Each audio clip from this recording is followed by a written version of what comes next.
Mayor Eric Peppenfuss will highlight the challenges, the opportunities, and the initiatives during his first year in office, as well as his vision for Harrisburg. Thank you to our media partners, Urban Connection and WITF.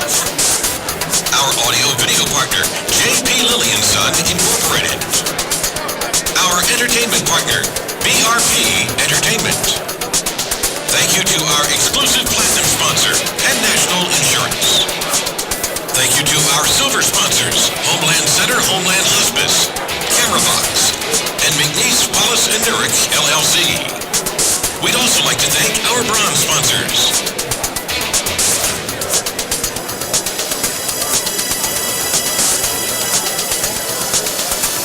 And now, our MC for today's event. Please welcome WITF Radio Smart Talk Director, Scott Lamar.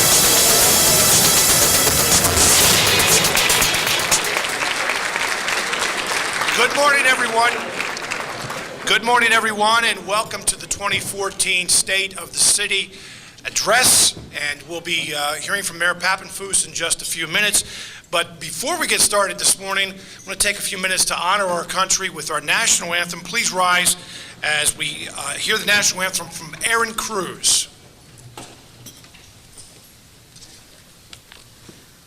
Oh, say, can you see by the dawn's early light what so proudly we hailed at the twilight's last gleaming, whose broad stripes and bright stars through the perilous fight, o'er the ramparts we watched, were so gallantly streaming, and the rocket's red glare, the bombs bursting in air, gave proof through the that our flag was still there. Oh, say does that star-spangled banner yet wave o'er the land of the free and the home of the brave?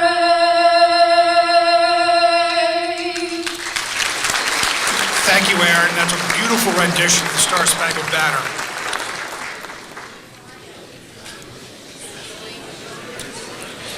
As Mayor Eric Peppenfuss completes his first year in office, optimism can be felt throughout the city and throughout the region. This morning, we'll hear about his administration's early months, the challenges, the initiatives, as well as his vision for the capital city.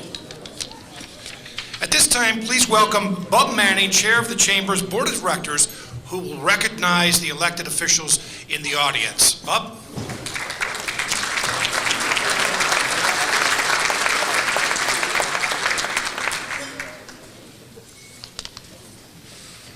Good morning. Thank you for joining us this morning during our 100th anniversary year. So happy anniversary to everybody. On behalf of the Chamber and Creedic Boards of Directors, welcome to the 2014 State of the City Address, which is a signature event held annually for more than 20 years. If I'm not mistaken, it's one of our organization's longest-standing events. I will now recognize the elected officials who have joined us today. As I read your name, please stand, and if you would, please hold your applause until all have been recognized. First, I'd like to recognize our guest of honor, Mayor Eric Peppenfuss. Other elected officials in attendance include from Harrisburg City Council, Sandra Reed, Susan Brown Wilson, Ben Allut, Jeffrey Baltimore, Mr. Steve Kelly from the office of U.S. Senator Pat Toomey, Mr. Bruce Krell from the office of U.S. Representative Lou Barletta, Pennsylvania Representative Glenn Grell, Cumberland County Commissioner Jim Hertzler, Dauphin County Treasurer Janice Creason, Dauphin County Recorder of Deeds Jim Zuge, Mayor Bradley Miller from Hummelstown Borough, President Perry Heath of Carlisle Borough Council, and as well as a number of officials, all of whom represent the city of Harrisburg.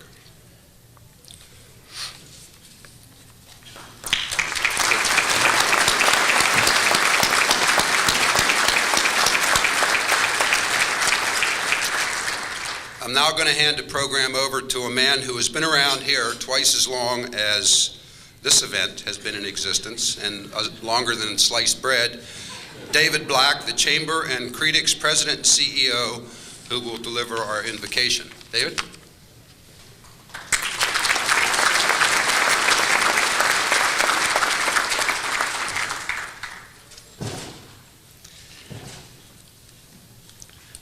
Ladies and gentlemen, Mayor Eric Papenfuss.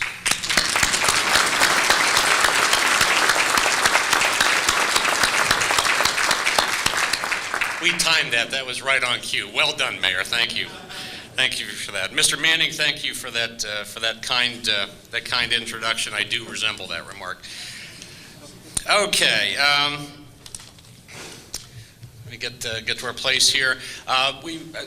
Before offering the prayer for today, I do want to thank you all for being here. This event has sold out.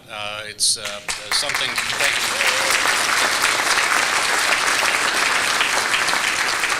A couple of days ago, we had to close registration. It's a great problem to have, and Mayor, no pressure, but everybody's waiting to see what you have to say. So we want you to enjoy your breakfast, and if you would, just bow your heads for a brief prayer. Let us pray. We start by thanking you for our men and women in military service to our nation, keeping us safe and advancing democracy around the world. In this time of global uncertainty with new and dangerous challenges, please watch over those brave men and women. We thank you for this gathering today, for this fellowship, and for the opportunity to bring the business community and elected officials together around a common interest, our city. We are forever grateful for our representative democracy and for our freedom of speech. Remind us of the differences between rhetoric and reality. Let us always be mindful that people in this room and in our region care deeply about our city, its residents, and the collective future. As we approach the end of the year, remind us of those little things that we can do to improve the lives of others. Remind us that we should do what we can in our own ways to make the world just a little bit better than when we arrived. Now bless this food to our use and us to your service. Amen. Enjoy your breakfast. I hope everyone enjoyed their breakfast and the breakfast time entertainment. From Cruise Control, let's give the Harrisburg Hilton and Cruise Control a round of applause. Thank you very much. At this time, please welcome Chris Sears, incoming President and CEO of Penn National Insurance, our exclusive platinum sponsor for today's event. Chris?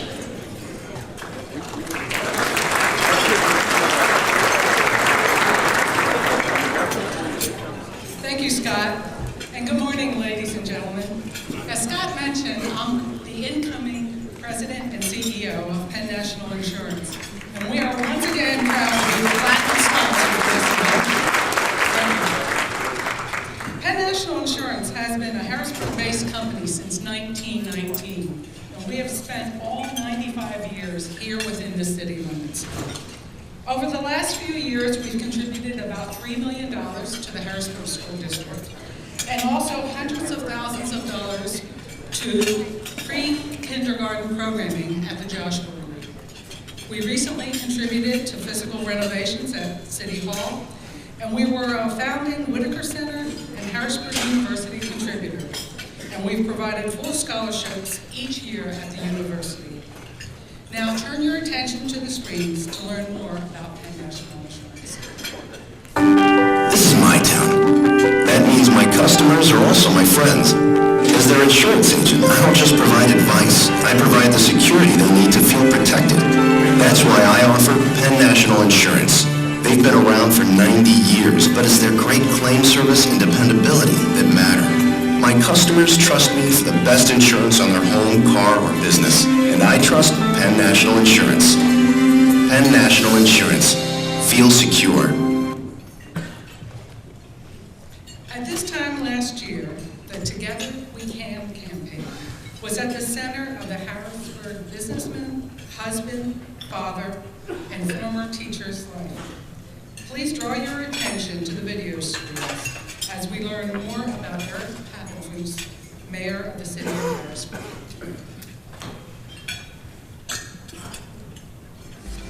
Mayor Eric Pappenfuss was sworn into office on January 6, 2014. It was literally days after the bond issue closed to monetize the parking system and pay off Harrisburg's massive incinerator debt that had been choking the city for years. There was a palpable sense of optimism in the air as the Yale graduate and well-known entrepreneur, owner of the renowned Midtown Scholar bookstore in Midtown Harrisburg, raised his hand and with his wife and children at his side, took the oath of office in a modest ceremony at City Hall. He was assuming the mayor's office of a city that had much less debt weighing on it than any of his recent predecessors. But there were still many challenges. Over the years, city staff had been decimated by furloughs, resignations, and retirements. There was little funding to support desperately needed positions to allow Harrisburg to function like a small city should. There were critical needs and improvements needed in public safety and public works, two key responsibilities of any municipal government, and two areas that the new mayor had emphasized in his campaign under the banner of Together We Can. Mayor Eric Pappenfuss was facing many challenges with few tools to address them all. He began his work by making some initial changes to the 2014 budget, seeking and receiving approval of most of the changes he sought from City Council, who also felt the new mood of opportunity and optimism in the city. Looking back over the last 9 months since taking office, we can say that Harrisburg, under Mayor Pappenfuss, is moving in the right direction. There are still lessons being learned, new challenges appearing, and bumps along the way, but progress is in motion. Here to tell us more about that progress and to give us a peek at what lies ahead, please welcome Harrisburg Mayor Eric Pappenfuss.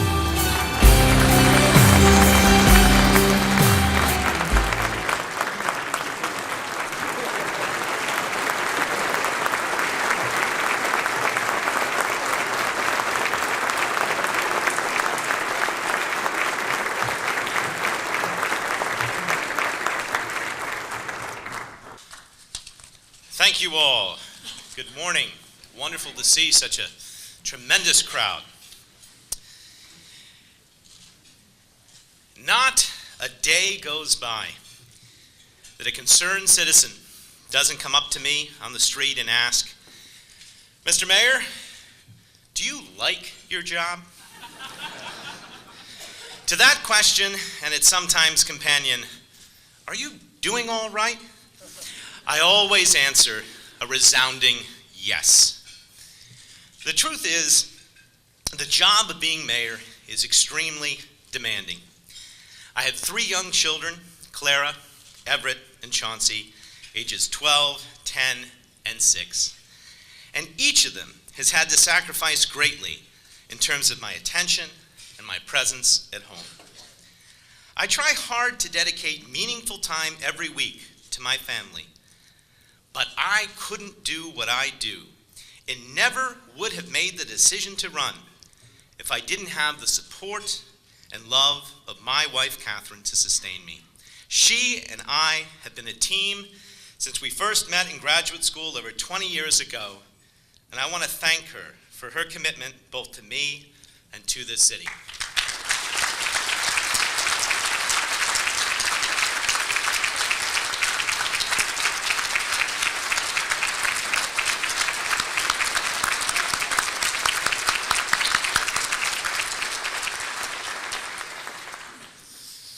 I do love my job because I believe strongly in 3 things. First, with hard work and determination, anything is possible.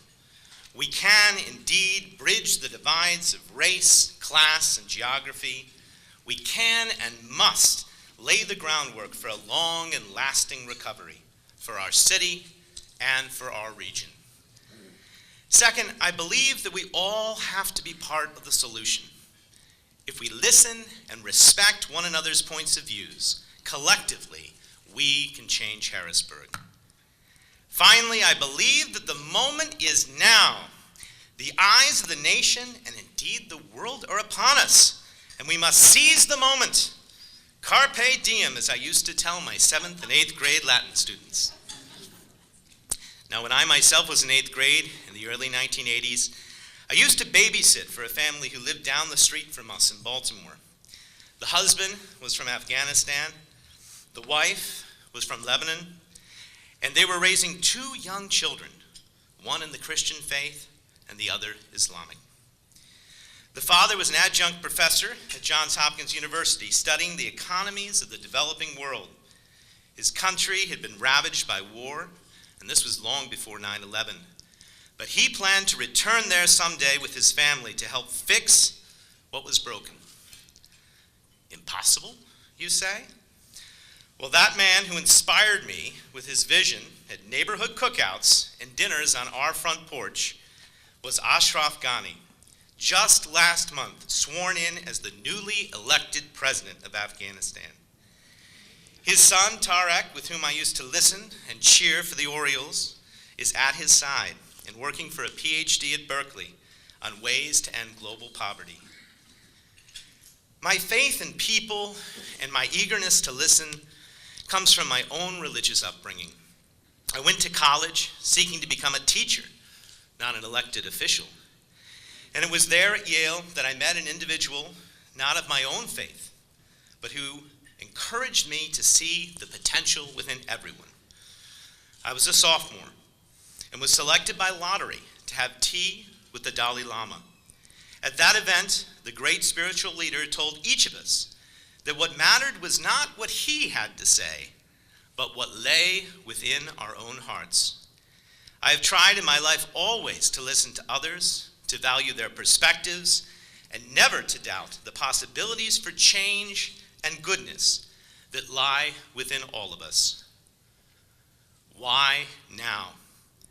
That point was driven home to me late last year when, even before I was inaugurated, I was invited to the White House, surrounded by mayors from cities far larger than Harrisburg, all eager to learn our story. President Obama asked me to tell him about Harrisburg and how we had averted bankruptcy. Even as I speak these words this morning, the financial markets are listening. And so, ladies and gentlemen, mindful of the example of 3 great world leaders, I say to you, the state of our capital city is resilient. It grows stronger every day.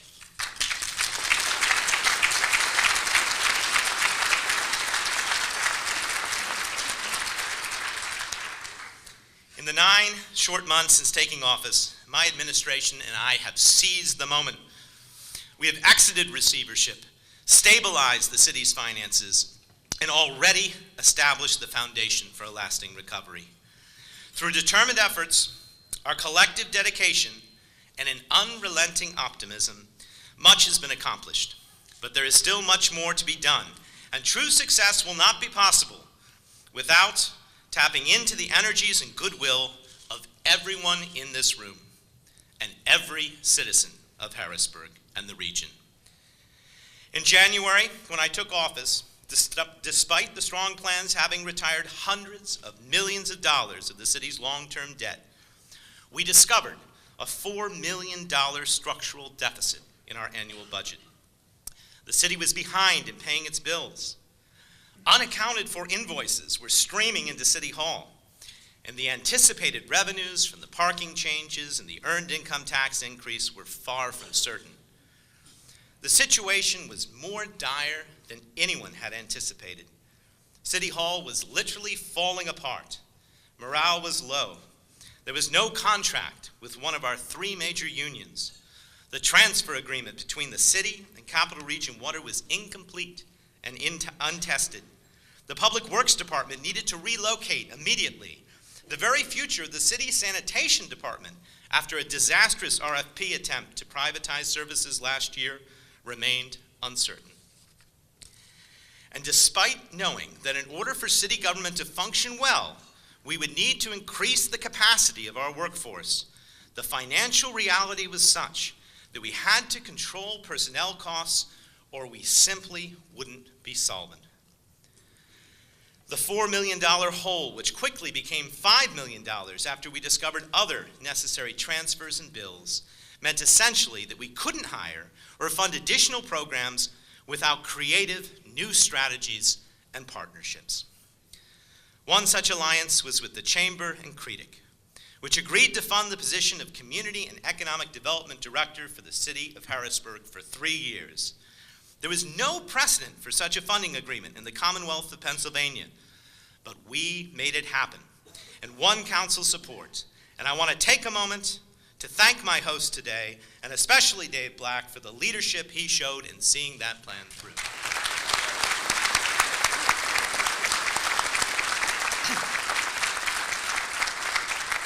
We desperately needed resources to implement our new community policing strategy, so we turned to the Dauphin County Commissioners and District Attorney Ed Marsico. They provided funding for necessary equipment and also enabled us to hire a community policing coordinator.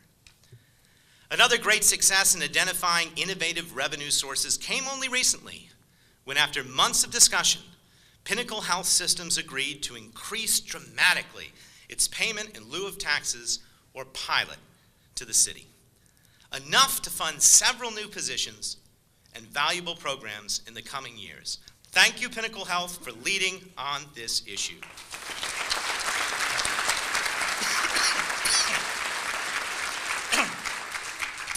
I would like to see every nonprofit in the entity within the city of Harrisburg follow their example and work with my administration to establish a yearly contribution to help fund the city's recovery. The $4 million hole that my administration and I inherited in January 2014 meant that our first budget was essentially a statement of what we wanted to do, but not something that we could immediately fulfill. Unlike past administrations, where there might have been tension between the mayor, council, the controller, and treasury, we all worked together to solve this extraordinary problem. We implemented an across-the-board hiring freeze, reviewed all discretionary funding, and laid the groundwork for new purchasing and cash handling policies across all departments. I want to thank Controller Charlie DeBrunner, City Councilman Ben Allett, and especially Finance Director Bruce Weber for their willingness to stand with me in making the difficult choices that this required. It hasn't been easy repeatedly telling every department in the city that you can't spend money on something desperately needed. But working collaboratively, we have slowly closed the massive budget gap. And I am delighted to say that we are on pace for the first time in anyone's memory to have a truly balanced budget for fiscal years 2014 and 2015.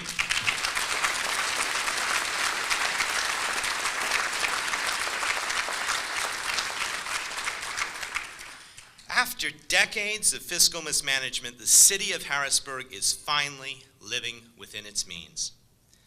Let me tell you what it took to make this happen. One of the consequences of implementing a hiring freeze has been that I have effectively become the chief operating officer for the city of Harrisburg, in addition to being the mayor. We've not hired a business administrator, not because the city wouldn't benefit from such assistance and oversight, but because other urgent needs have taken precedence. On a weekly basis, I lead the city's operational meetings, and I meet regularly with all members of the city's management team, including department heads and council leaders. This gives me direct insight into every department's needs and has let me craft a creative solution to the challenges they face.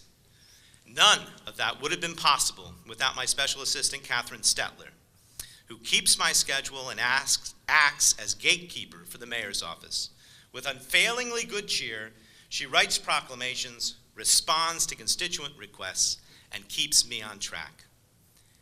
When I had an opportunity to speak to other mayors on my visit to the White House last December, their constant refrain was that they were only as successful as the team they assembled. We are fortunate to have a tremendously dedicated and talented team working for this city, and I want to highlight their efforts today. In speaking with our tax enforcement officer, Mike Hughes, I learned just how difficult it is for one person to collect all the revenue due to the city, from business privilege and mercantile taxes to parking permits and dog licenses. We recently brought before City Council a contract with a company called Turnkey Taxes that can assist the city in identifying and collecting past due revenues. We fought for and won a tremendous guarantee in that contract, one that basically says unless the company performs as promised and meets its target of hundreds of thousands of dollars in additional revenue in the first year, they will not receive any payment for their work. Also, at Mike Hughes' suggestion, we are working to repopulate the Mercantile License Appeals Board. Now, at first glance, this might not seem very transformative, but if used properly, it will give the city the potential to rescind the business licenses of nuisance bars and other businesses that are known to support illegal activities. Conducting business in the city of Harrisburg should indeed be a privilege, and we need to hold all businesses to the highest community standards. The newly reconstituted board will be an important tool in revitalizing all of our neighborhoods. Working closely with Codes Director Dave Patton, our administration has engaged in a multifaceted war on blight. Already this year, we have spurred the county court system to establish a new housing court that will ensure speedy and equitable adjudication of all property maintenance cases in the city. We have worked with the county tax office to reform the tax sales system, forcing prospective bidders to sign a waiver acknowledging their purchases and noting which properties are condemned. We've established a committee to review all purchases from the county's repository. We have made bold new appointments to the Harrisburg Redevelopment Authority Board and have given it direction embodied in a new housing strategy which seeks to deploy the city's limited resources in very targeted ways. We have established a new land bank to acquire blighted properties and put them in the hands of those who will develop them. We are working on a new vacant property registration ordinance, and perhaps most importantly, we are leading the charge for a powerful citywide LRTA that will inspire property owners to make improvements without immediately taxing those crucial investments in the community. On October 22nd, the city will host a public meeting at the school district to discuss the issues surrounding the LRTA. This comes after many weeks of working directly with the county and the school district to lay the groundwork for a proposal that will create the jobs and opportunities we need in Harrisburg. With a 10-year full citywide abatement, contractors, developers, business owners, and homeowners will have a financial incentive to make improvements on their properties.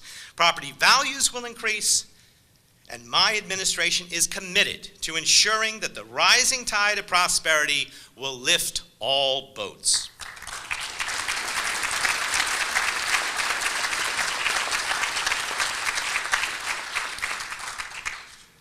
It would be hard to underestimate the value that Jackie Parker, with her own experience as mayor of a third-class city and her past work for DCED, has brought to her position as Harrisburg's Community and Economic Development Director. Along with senior grants writer Errol Newark, she has overseen the city's new grant review committee, which has helped us receive more resources from outside sources than ever before. She has successfully worked with a wide range of organizations, such as the Harrisburg Housing Authority, PHFA, CREDIC, the Community First Fund, and other nonprofit and private sector partners to shape a new economic development strategy for our city. Jackie has also collaborated with Planning Director Jeffrey Knight to pass what successive previous administrations had thought was simply too difficult: a massive rewrite of the outdated zoning code to make it more user-friendly and to encourage smarter city growth. Jackie and Jeffrey, along with City Council, the Harrisburg Planning Commission, and other community stakeholders, have begun a citywide, comprehensive planning process which will, over the course of the next year, incorporate resident input to form a guiding document of the city's future priorities. Jackie also worked closely with Lenwood Sloan to present Arts Fest July 4th in Capona despite limited resources. And she's currently helping to plan the upcoming holiday parade and New Year's Eve festivities on a shoestring budget. Unlike in past years when festivals cost the city hundreds of thousands of dollars, we have hosted community events in a fiscally responsible manner. We have sponsored a year-long lunchtime brown bag series promoting healthy living and featuring performances in the visual arts, music, poetry, and dance. Mobilizing the collective goodwill of the community, we reestablished the Parks Partnership and the Adopt a Park program. And we've reopened both the Brownstone and the Eugenia Smith Family Resource Center at Reservoir Park. Although Lemwood's dynamic vision couldn't overcome the harsh fiscal realities in the short term, I thank him for his dedicated efforts, and he will remain a valued advisor on arts-related issues as we move forward. Since the start of the year, the city has received a series of grants to help improve our many playgrounds. Through a new planning grant from Harristown Enterprises and the Urban Land Institute, we will be examining the future of City Island, one of the crown jewels of our park system. In addition to overhauling the park permitting process, Director Parker is preparing what we hope will be the city's application for a new City Reinvestment Improvement Zone, or CRIZ. If the city is able to make such an application, it will be due in part to the hard work of Patty Kim, who recently navigated an amendment through the House of Representatives allowing Harrisburg at last to have the chance to apply. One of the things that I was eager to establish upon taking office was a monthly meeting with House of Representative Patty Kim and State Senator Rob Teplis to discuss the city's priorities. We and our staff converse often on issues ranging from Act 47 reforms to strategies for funding the 14th Street sinkhole. They share my passion for the city and the region, and through teamwork, we can help bring the necessary state resources to bear for Harrisburg. I've also established a regular monthly meeting with representatives from our federal delegation, the offices of Scott Perry, Lou Barletta, Bob Casey, and Pat Toomey. This work group has been an invaluable help in applying for grant opportunities, understanding the impact of federal legislation on topics like the flood insurance program, and working with the GSA on potential interim uses for the federal courthouse site while that project awaits its funding. All of our offices will be collaborating on the upcoming Sinkhole Summit, which we are hosting in Harrisburg on November 7th. Our goal is to find the resources necessary to help address a natural calamity that affects our residents in South Harrisburg. These regular work groups with elected officials have already proven especially beneficial for the city's relationship with the Department of Housing and Urban Development. When I took office, my administration was informed by HUD that certain houses the city owned and fixed up with money from the federal government had never been sold to meet the program's national objectives, despite years of repeated complaints and warnings. The situation was so dire that I received a letter early in my term stating that the city would actually be forced to pay the federal government a penalty of nearly $900,000, an amount that would have made it impossible to meet our other financial obligations.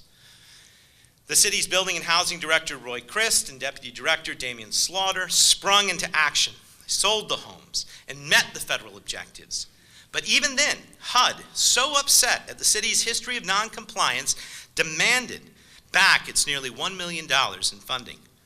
And with the help of our federal delegation, and after a tense meeting in which I explained to HUD's representatives that we had done everything we could possibly have done since taking office, the federal government, in a truly unprecedented decision, reversed its directive demanding that repayment.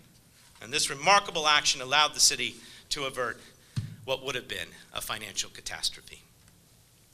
This wasn't the only looming threat to the city's operations that my administration faced when I first took office.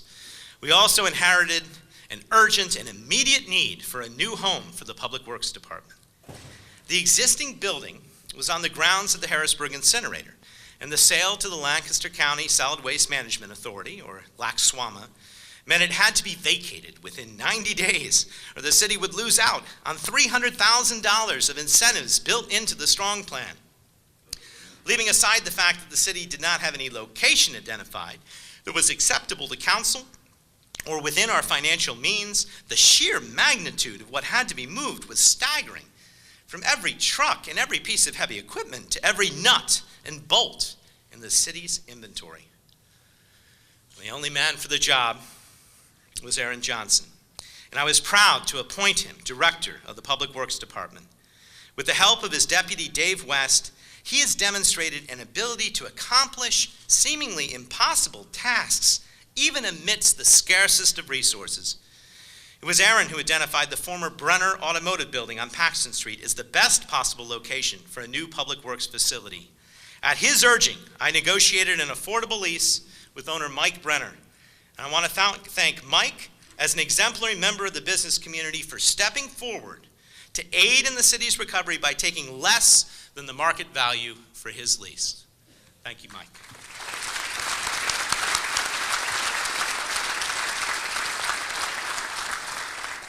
Aaron and Dave not only accomplished the move in time for the city to claim the $300,000 from LACSWAMA and apply it to the cost of the Brenner lease, but they did so despite having only a skeleton crew and during one of the worst winters on record. They were so industrious that we not only moved all of our belongings, but we also salvaged enough metal from the old facility, which was going to be torn down anyway, to pay for the relocation costs. Since the Public Works facility moved, I've been working closely with Aaron and Dave and City Council's Public Works Chair, Sandra Reed, to dramatically improve trash collection and recycling within the city of Harrisburg. With the help of consultants generously paid for through State Coordinator Fred Reddick's office, we will be putting forth a new plan for sanitation in 2015, with the premise that if this were my business, what changes would I put in place to make it better? Rather than simply outsourcing sanitation and allowing a private hauler to take responsibility for the easy aspects of trash collection while leaving the city with the more difficult problems of alley dumping and bulk removal, we have embraced a form of managed competition in consultation and in partnership with the union AFSCME. Within the past month, we've also hired a recycling coordinator as well as a new solid waste enforcement officer, a codes inspector for trash, if you will, to improve compliance. And just this past week, we utilized the host fee from the incinerator to help pay for necessary upgrades to our leaking trash trucks. All of these changes will pay great dividends in the months to come. Using that host fee to fund the essential business of our Public Works Department instead of relying on the general fund has been an important priority for this administration. Rather than spending money on activities or giving it away in grants or to other organizations, we have decided to prioritize spending in-house on salaries like that of our new arborist and on other essential environmental needs, whether it be mulch for the city's playgrounds or a portable salt dome for the city's Public Works Department. That same strategy of prioritizing spending of non-general fund revenue sources on essential city operations has also transferred for the first time to our own CDBG budget. In past years, the city awarded the majority of these federal funds to outside organizations.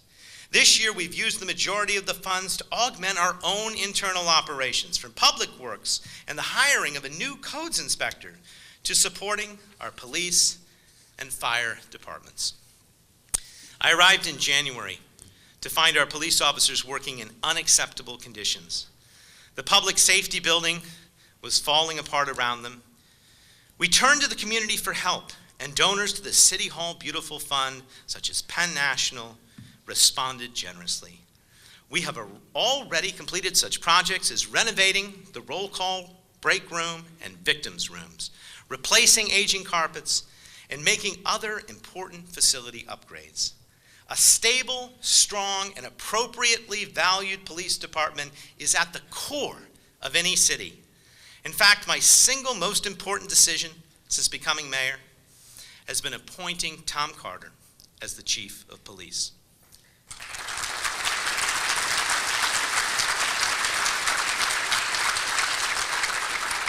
No one is more committed to restoring the police department and bridging the gap between community and law enforcement. Perhaps the most revealing thing I can say about him is what one constituent wrote to me early in this year in a private letter.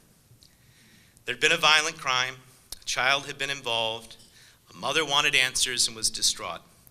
Chief Carter arrived on the scene and spoke to her with sincerity and compassion. And, as she wrote to me, when she looked into his eyes, she knew that everything would be okay. By freezing hires in other city departments, we have been able to make 30 new hires in public safety. Rebuilding the police and fire department was and remains our top priority. This year alone, we have hired 17 new police officers and 13 new firefighters. The latter group I had the pleasure of swearing in just 2 days ago. Over the next several years, the police department will continue to see a series of retirements of veteran leaders, but with Chief Carter's direction and the guidance of his captains Moody and Cleary, we will rebuild with a new emphasis on community outreach, accountability, promotion based only on merit, and a professionalism reflective of the chief's own sincere and dedicated vision. From a community policing perspective, no one works harder than our new community policing coordinator, Dave Botero. Dave has developed an interlocking network of neighborhood watch groups, larger than ever before. Acting as a liaison between the police and the public, he's been a tireless advocate for community concerns. He knows how to get things done. Fluent in Spanish, he's helped connect Latino residents to city government, and we are very grateful for his contributions. While many residents were concerned when Receiver Lynch gave up the city's residency requirement for police officers in exchange for concessions from their union, the result has been the hiring of the most qualified group of new officers one could possibly imagine. A mix of distinguished veterans with diverse and accomplished backgrounds, many with deep personal and familial connections to Harrisburg. My own approach has been to incentivize residency through a new Walk to Work initiative in which the city will contribute $2,000 toward the closing cost of any city employee purchasing a home within the city's limits. Pinnacle Health has put forth a similar incentive, offering $5,000 for each of its employees who would like to buy a home in the city of Harrisburg. At the Pennsylvania Housing and Finance Agency, Brian Hudson has brought additional resources to bear, offering interest-free loans. And I challenge every business represented in this room to put a similar housing assistance program in place to encourage your employees to live in Harrisburg. The recent hiring of 13 new firefighters would not have been possible had the city been unable to negotiate a new union contract.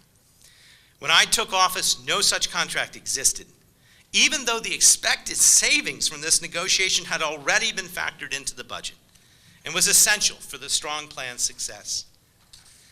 In fact, the firefighters union had voted these contract amendments down. One of the hardest things I've ever had to do was push for the department to accept voluntary concessions. Concessions that have meant the reduction in minimum manning and the closing of one of Harrisburg's fire stations. Although it apparently had never happened before, I took the time to meet with each and every firefighter who works for the city. I answered their questions about the contract. I tried to reassure them of the imperative need for their financial sacrifice for Harrisburg to recover. And I gave my promise to work with them to rebuild the department in the future.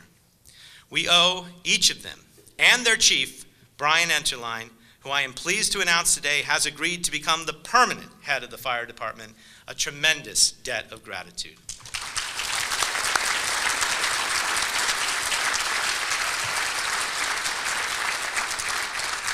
Chief Enterline has told me that his hardest day was having to close the Paxton Station.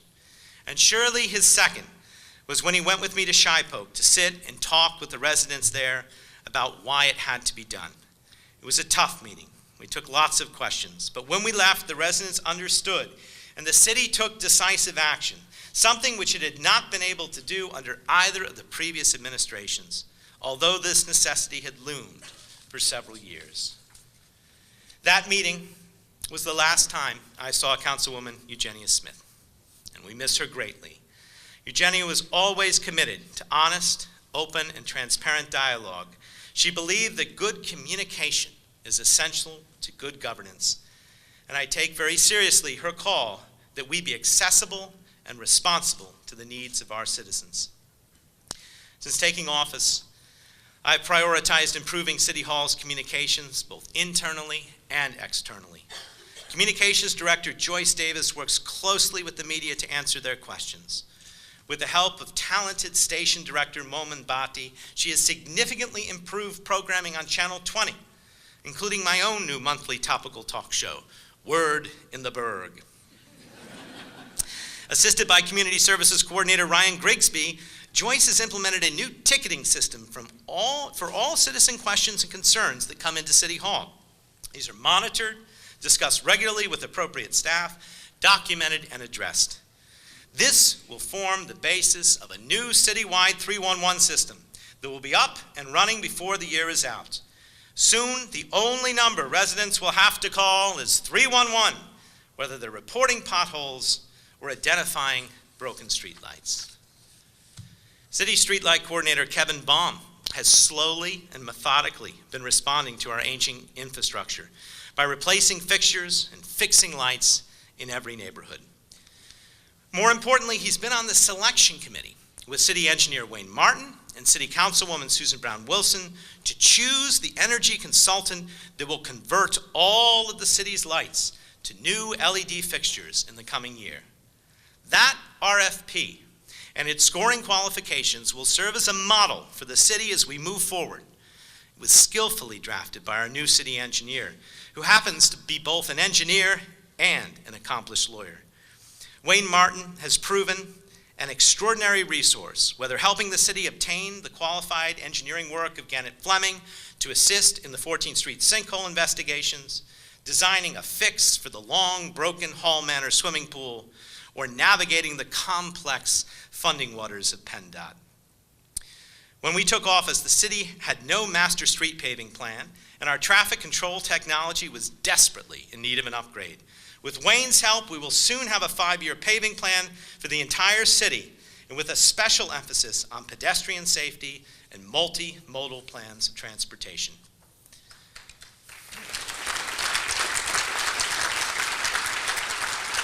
One of the great reasons for living in an urban core is walkability.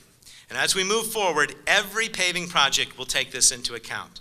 Front Street's new bike lane is the start of what will become an interlocking grid of bike lanes and a shift of commuter traffic patterns to 7th Street. This will include the eventual return of North 2nd Street to 2-lane traffic north of Foster, improving crosswalks and intersections throughout all the city's neighborhoods, and establishing a new biking and pedestrian connection along the Cat Bridge over the Susquehanna River, linking both the east and the west shores. The bids are in, and work will begin soon on road improvements to 15th and South 17th Streets. This represents only the start of PennDOT's multi-year $10 million commitment to helping address our city's transportation needs. Now, over the past months, a task force appointed jointly by our administration, the county, city council, and the state coordinator has worked tirelessly to establish a new nonprofit to govern the funds set aside from the Strong Plan for economic development and infrastructure. Next year, that money will be available for the city's use. This is a tremendous accomplishment and speaks to the continued energies of our coordinator, Fred Rettig, and his team. Special credit goes to Steve Goldfield, who along with Neil West at Harristown and Sherry Phillips, the Secretary of General Services, has negotiated a new lease for the Verizon Tower building. This was a major financial transaction impacting the city that was not resolved within the Strong Plan. The new lease will mean upwards of 900 new workers downtown, parking and dining in the city, and helping contribute to Harrisburg's revitalization. Throughout the year, behind the scenes at City Hall, Solicitor Neil Grover has brought to his position an unmatched commitment, never before seen in any city official, to make sure that City Council considers and vets all city contracts. This includes such diverse proposals as our recent effort to join the Capital Area Council of Governments, leasing a backhoe for public works, or even paying for the musicians at Capona. Now, in prior administrations, these contracts would have been kept off the books, paid for by special funds, deliberately evading City Council's oversight, opinions, and the budgetary review process. I very much share Neil's philosophy of collaborating with City Council. Council President Wanda Williams and I meet every Thursday before their legislative sessions, and I stay in regular communication with all council members. One of my most vivid memories from the past 9 months was casting the tie-breaking vote for Jeff Baltimore, who's been a tremendous addition to City Council. I'm equally proud of the fact that I've made dozens of appointments to boards throughout the city, from the board of the Capital Area Transit to the Historic Architecture Review Board. Council has unanimously approved every single name we've put forth. In praising the nominees, Council President Williams said she realized that those appointments have been based on merit, not politics. And I thank her for recognizing this. I look forward to continuing that practice. Council and the mayor's office represent the same interests. We should constantly be working together and not against each other. I've made a special effort to attend virtually every council meeting and committee session this year in order to answer councilors' questions and to explain my administration's priorities. That has never happened before in our city's government, and I think it has already paid off and will continue to help make for good policy. Last year, as Council's trusted advisor during the Strong Plan negotiations, Neil Grover laid the groundwork for improving relations between the branches of government. But the main reason I chose him for the position of city solicitor is that he, like I, believe that true accountability for Harrisburg's past missteps is essential for a lasting recovery.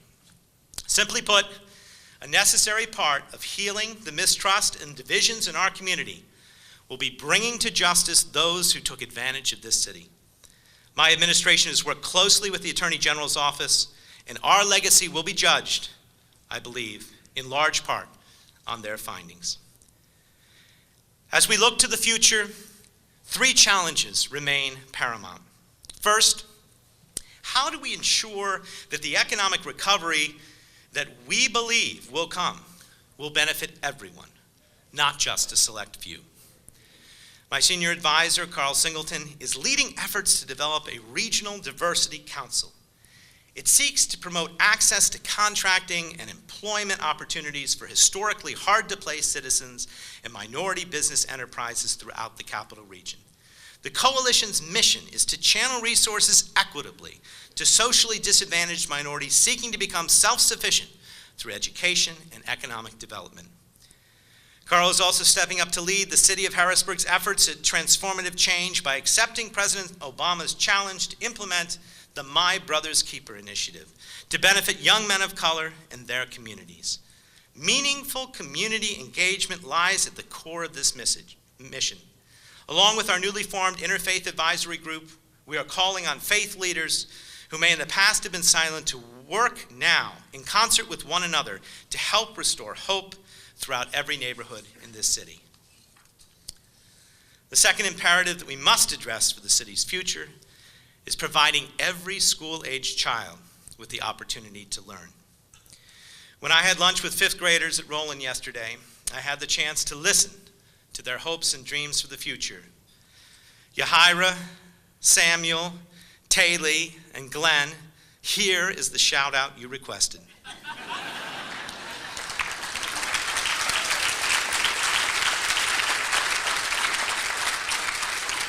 It is for you that I have been outspoken in my concerns that the current recovery plan's goals for the school district aren't high enough.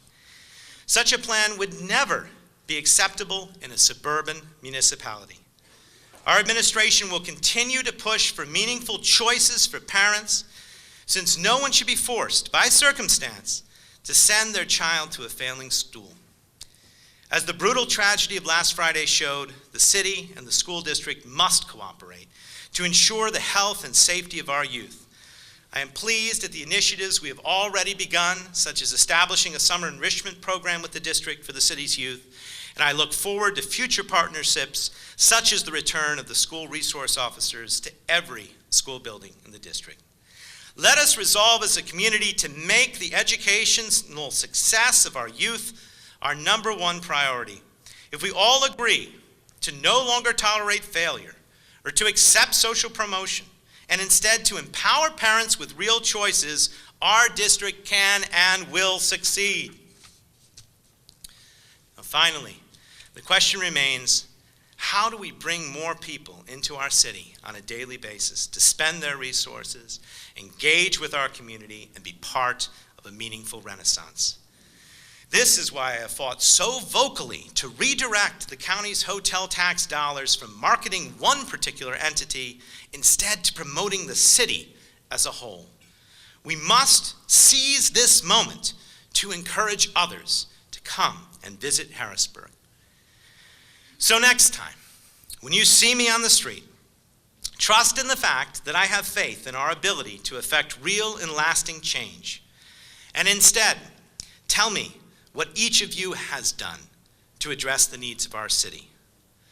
Was it mentoring a child, crafting a new pilot arrangement for your nonprofit, adopting a housing incentive for your employees, or volunteering with organizations such as Rotary, the YWCA, or the Central Pennsylvania Food Bank to help those in need?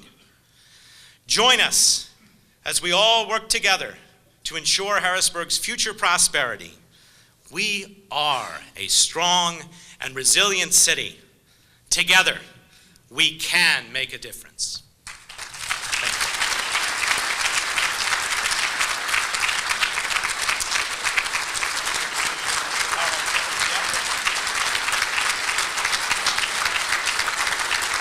Thank you very much, Mayor Papenfuss.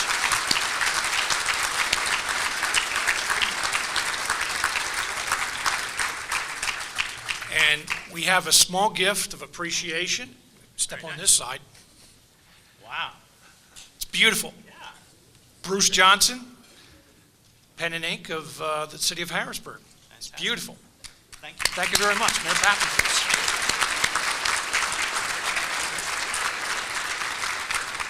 Before we conclude this morning's program, just a few quick announcements. The 2014 Business Expo will be held Thursday, November 13th from 9:30 a.m. to 4 p.m. at the Pennsylvania Farm Show and Expo Center. Also, don't miss the Chamber and Critics 2014 Catalyst Awards, celebrating 100 years of excellence. That's Thursday, December 4th at the Whitaker Center for the Science and the Arts. Visit the Chamber and Critics website for more information or to register. Thank you for joining us at the 2014 State of the City Address. Have a great day. All right, Mayor, It sounded like you had an overall theme of collaboration. That's right. Obviously, describe how important it has been for you to collaborate throughout this whole first year. Absolutely. I believe that no one is as strong as their team, and that really to effectively create change, you've got to have a great team of people. And I wanted to use this opportunity to highlight some of the unsung heroes of the city who are working hard every day to improve things for residents. I noticed you said the city is resilient. You didn't go as far to say it is strong. Explain maybe that word choice. I said it's resilient and growing stronger every day. And I think that's right. I think the city has come back from a very low point, and the momentum continues to grow. And resilient captures the spirit of getting back on your feet. And I thought long and hard about that word choice. What future things looking forward to keep that momentum going? What are some of the things that you hope happen over the next year? Yeah, I tried to highlight some of them. I'm particularly excited about the fact that we now have established this nonprofit to govern over $10 million of money for infrastructure and economic development that was set aside in the STRONG plan. We're looking forward to deploying that. I mentioned our street light conversion, which has finished the RFP process and is going to actually get implemented in the city next year. So some of the things I wanted to highlight. You during your campaign talked about having listening sessions throughout the city, and that hasn't happened yet. So why the change? Well, I've done a lot of public meetings, quite a few, and I think we just started the comprehensive planning process. Just kicked that off this past month. We still have to send out the RFP for hiring a consultant to help with that, but that's going to lead to additional listening sessions throughout the community over the course of the next 12 months. So I think that's going to be perhaps the defining aspect of next year. It seems like you took the opportunity in the room to lean on the business community a little bit more and try and obviously kind of get those partnerships going with Never them? miss an opportunity. We talked about how the business community could contribute, whether it was sponsoring a walk-to-work homeownership program or if nonprofit perhaps entering into a pilot. And I wanted to highlight what Pinnacle Health has done to help lead on both of those initiatives. Now, you spoke in front of big rooms before, but this is your first State of the City address. I mean, just coming after the, how do you feel it went? I feel it went really well. I understand they turned people away and they sold out over 400. So I think that shows the amount of interest there is in building the sort of collaborative partnership between Harrisburg and the region. It was a great audience, and I think people have left excited about the future. And looking back in your first year, do you feel like there was anything you would change, any missteps that you made, or anything that you feel you could have done better? I readily admit that it's been a learning experience, and it's been a lot of hard work, but I think that the trajectory has been the right one, and I'm committed to everything, even some of the more controversial things that I've stood up for. I tried to highlight in the speech, whether it was my concerns with the recovery plan for the school district or my desire to reform the hotel tax system so that money is actually spent on Harrisburg. I'm right here behind you. Okay. Seems like a lot of partnerships that are Well, I think that's true, and I think it is about seizing the moment, carpe diem, as I said in the speech, and I think also the door to City Hall is open. I mean, the mayor's office is actively seeking those partnerships and collaborations. I think in the past, maybe Harrisburg had we've got this all under control by ourselves attitude towards everything. That's not been our attitude. We want the help and support of the entire region, and that was part of the message today.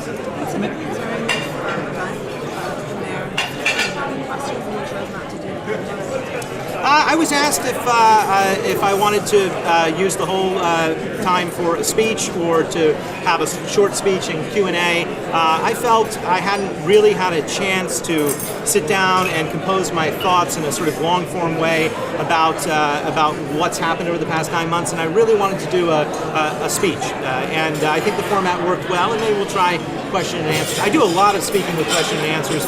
This was the first time where I've had a chance to take some time off, sit and take a writer's retreat and actually work on a long-form speech.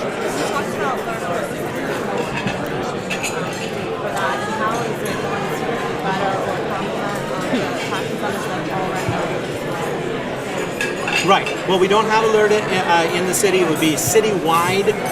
So unlike KOC, which is very targeted, this will be available for everyone that wants to invest in Harrisburg. We think that the window to do that is now. It'll be a strong incentive and it'll really create jobs. I announced a public meeting upcoming at the school district later this month to discuss it, and that's been part of a planning process over many months. So we're getting close. My goal would be to have it in place for next year. I think we need it in place at the same time that the nonprofit is in place with the economic development resources so that we can combine everything into a big push for growing the city's tax base and creating jobs and opportunities. Your role as CEO or COO that you talked about, is that something that you enjoy, that you That is something I enjoy, and I'm not sure everyone is aware of that. We don't have a business administrator, we don't have a COO. The day-to-day work of monitoring all the departments and making sure the city government operations flow smoothly really is falling on the mayor's office. I'm happy to do that. That's been my experience and background in the private sector. Ideally, though, the mayor would have a little bit more time to be out in the streets, as Emily noted, having more public meetings and basically serving as an ambassador for the city. But right now, certainly for the first year, it's been an operational focus, and that's what the city's needed, so I was happy to do it. Mayor, the Department of Public Works, last week at City Council was mentioned that DEP cited the city for the trash trucks reaching into the street. Some of the trash trucks are actually pulled off the street. Can you give us some information? Was there an actual fine from DEP and how many trucks were pulled from the street? I think there was a small fine, nothing prohibitively expensive, but that's not really the point. The point is that our trash fleet is aging. It's jerry-rigged. It's been patched and patched again, and we need a plan to overhaul the fleet. One of the motives behind privatization last year was that a private hauler would come in and upgrade the fleet. So the question is, what can the city do to upgrade the fleet? the liners for the trash trucks was the start. We also need to replace the chassis and do other major upgrades. It's going to take some real financial commitment on the part of the city. Still like to privatize the trash system? I would prefer to keep the trash system in-house. I think that's the consensus of City Council and others. But if we can't make the changes necessary, as I said, if we can't run it like it were a business, improve better service, and do it within the means that we have, then it may have to be privatized. And with the host fees, your presentation to council was a wish list.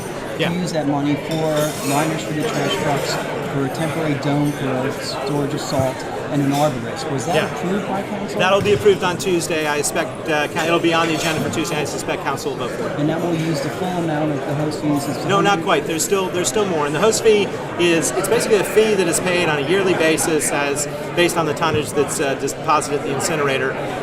It's designed to be used for environmental needs. We're interpreting that rather broadly to include salaries for the recycling coordinator, the arborist, and other things. Now, Bill Cluck is the chair of the EAC. His request was for grant money to use for the host fees.